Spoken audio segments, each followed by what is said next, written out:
Saturday Social is powered by EA Sports FIFA 23 with PlayStation. Right, moving on. We spoke about Chelsea transfers earlier in part one, but we're going to talk about the rest of the transfers because I don't know about you, but it was quite an exciting deadline day, wasn't it? Best I've seen in ages. For January, a lot going on. So we're going to talk about some of the transfers that happened in the last week since we were last on air. We've got the no expense spared paddles, table tennis bats that have hit or miss. The rules are very simple. Big money. Big. The rules are very simple. We're going to read out some of the ones that we've handpicked, Joe, aren't they? Some of the biggest ones, or the most surprising ones, I should say. And the guests have got to say whether that transfer was a hit or a miss. So first one, now this was one that got so many people talking. João Cancelo, Manchester City to Bayern Munich on loan. Happened very quickly. This Are we doing this from the Bayern perspective? Do this all from the buying clubs or Bayern's perspective? Yeah. We'll do this all from the buying club's perspective. In this case, Bayern Munich. João Cancelo, hit or miss?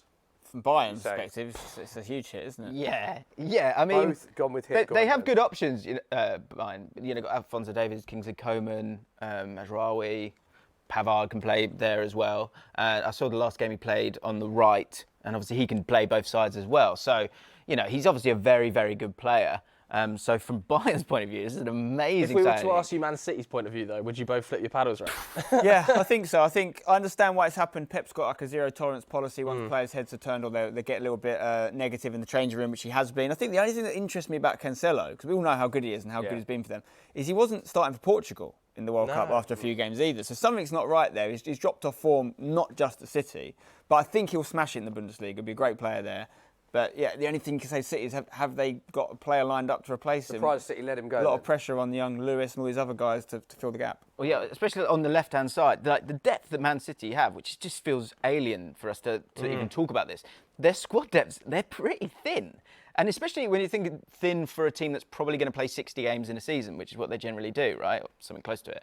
So Ake's going to have to play on the left-hand side, or, is it going to be a Kanji? Or yeah, exactly. So they are light on that left-hand side now, so I found that is a miss in my... Already got an assist. Yeah, incredibly surprising. That was the most surprising transfer of the window for me. Another one that came out of nowhere to a level, Jorginho, Chelsea to Arsenal. So from Arsenal's perspective, hit or miss?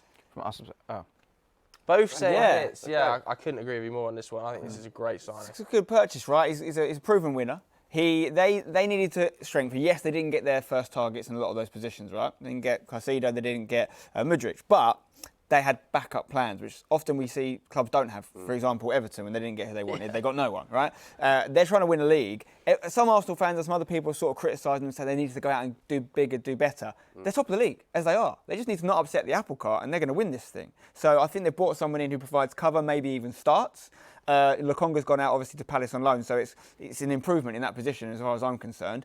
The only thing you could say is, does he fit their kind of fast-paced style of play that they're pushing at the moment? A lot of people were saying that, weren't they? It did split opinion on social, this transfer. A lot of people saying great signing, proven winner. Other people saying the way that he plays and the pace that Spencer alluded to there. So what do you make of it all, Joe? I think he's perfect for the system, actually. I think if you think of games where the opposition, especially in the second half of the season, where they're going to probably play with a bit of a low block against Arsenal. Arsenal, what's been brilliant, especially if you pop him in that Thomas Partey position, is that he has people either side of him. Because you're concerned about him in terms of pace in transition. Legs, yeah. But if you've got Ben White tucked in, you've got Zinchenko tucked in, then he should be fine. So what he actually has to do is make 5-yard passes quickly. That's what Jorginho's brilliant at. So I think it's a really, really smart move.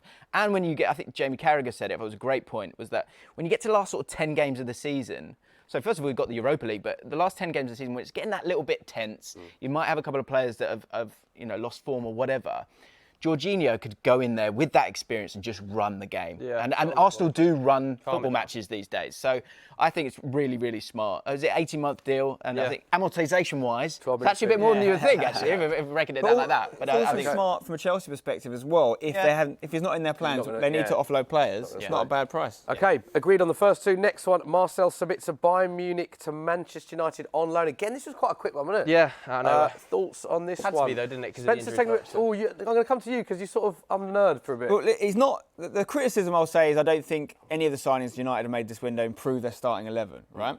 But I'm always trying to look at it from the football club perspective, from the financial perspective, and they've made a huge saving in Ronaldo leaving, and they've got better as a result. right? It's quite rare that happens in football. And they're not panicking. It seems they're going to go, right, okay, we're not displeased with the way we're playing. We just need to stabilise things. This really was an Eriksen coverage thing, wasn't it? And similar player, can play further forward, but will sit deeper as well if he needs to. And I think, it's low risk. It's not going to upset things too much. Yeah, I think at Bayern Munich there's a lot of stockpiling sometimes in terms of certain players. So the fact that he's not always starting for Bayern Munich is a bit of a moot point because he can play pretty much everywhere. And what I like about him is he's really intelligent. And I think that's what Erik ten Hag's doing with some of these players. When they signed Eriksen, I was thinking, I'm not sure this fits. I would have liked to have seen him at Tottenham. But he's just a really smart player. And I think Sabitzer's the same. Adaptable, isn't he? Really adaptable, which gives you options in that midfield. Experienced, he's a leader as well. And with all the moves they've done, Weghorst and Butland as well, like their loan signings. So again, it's not just panic buying, you're panic loaning, I guess. But it felt smart. Not all panic moves are bad moves at the end of the day, are they? And Man United had to get somebody in quite late because of that injury. Let's go to the next one then. An exciting one for you, Smithy. Pedro Porro. Again, €5 million loan, but a 40 million obligation to buy, I think, in the summer. What do you think about this one? I think it will be a hit. I think... So he's really attacking. He's really good fun.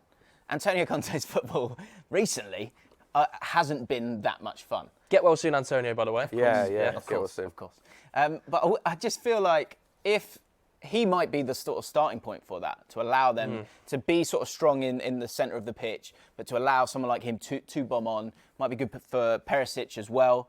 And they got rid of a couple of right wing backs as well, so it's not sort of clustered there, is it? Yeah. So I think all in all, with the players that went out and him coming in, I think he's a really exciting player. So it's just time to see if he can cope in the Premier League and if he can adjust and what is the defensive part of his game is like. But from a Spurs perspective, they've been getting criticism for not investing. They've bought 2 players this window that have spent some money on. You know, they've got players that other teams wanted as well. It's all about potential with him, but we've heard for a long time about how good he can be. It's just time to see if he will be. What I will say is I think he is perfect for the Antonio Conte system. Yeah, he is an out-and-out wing-back. But does that then cause a problem if Conte doesn't sign the contract? I think he would be a very adaptable. I think he's a great guy personally. Top assists in the Portuguese division. Played brilliantly against Spurs in the Champions League as well. I think it'd be a good signing. Yeah. Next up, Anthony Gordon, Everton to Newcastle, 40 million P plus 5 million add-ons, potentially 21 years of age. Big story this one, wasn't it, with how it all unfolded. But as a transfer, Spencer's. There we go. Miss. Wow. Yeah. First disagreement, maybe. Oh no. He's thinking about it. Join me. Both of you. Yes. Wow. Yeah. So we'll go Spencer first because you were. If I could go on the middle of hit and miss, I would, but I haven't done a miss yet. And What would I'm that going to be? put it. Hiss. Yeah. Go on. Why is he a miss for you?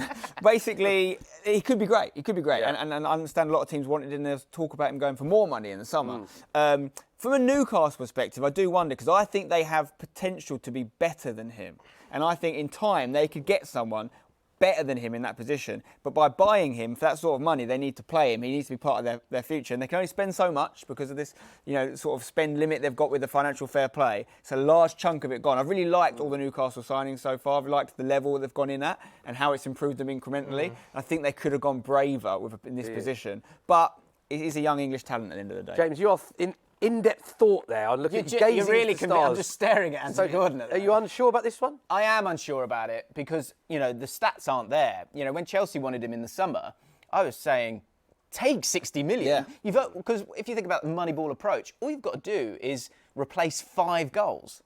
That's all they needed to do. And so from that point of view, it's a lot of money for someone who hasn't provided that output. But Everton haven't been great for some time now. So I think if you're going on his potential in a really well-run team, you can imagine him on that right-hand side, which is an area that they need to strengthen, and he's young.